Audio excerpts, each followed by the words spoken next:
Môre julle, groet julle hier van Sonder Water af. Specimen Fanatics pineapple powder, se geur, maar hy kom in 'n poeier. Klaar bietjie grondvoer aangemaak. Jy sal nou sien daar lê bietjie hemp en buckwheat binne-in. Gaan 'n paar spoms uitgespom. So wat jy met hierdie pineapple powder doen, is baie hoë konsentraat poeier. Jy wil nie te kere gaan met die ding nie. Ek het nou 'n bietjie aangemaak. Breek net die poeiertjies oor. En hierdie mieliebol se basisgeur gaan dan 'n pineapple wees. Alright, jy kry hom by ons in die pineapple, die heuning, tutti frutti en sweet corn.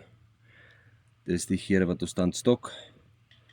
Nommer om te kontak 060-970-6767. Ons weet pineapple het al baie vis gevang. So ons stok nie al die geure nie. So daai 4 geure wat ek nou vir jou genoem het. En al wat jy dan nou noem is Dis 5 geure. Okay, is 5 geure. Word ek nou reg gehelp hier deur die CEO. Amper as ek nou kry 'n warning hier op 'n Saterdag.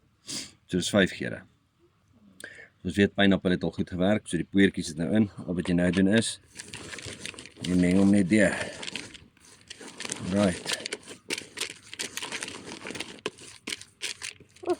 So jou basis van die bol is klaar pineapple. So jy kan nou net bietjie garlic bysit sou jy wou. Maar ryk gou daar, ryk hierdie ding. Ryk nou laf mos. Alright, ons hy julle op die hoogte van sake soos die dag ontvou. Gister gespesie, vandag is dit papgooi, 101. Afvat hy, do what you love, and love what you do.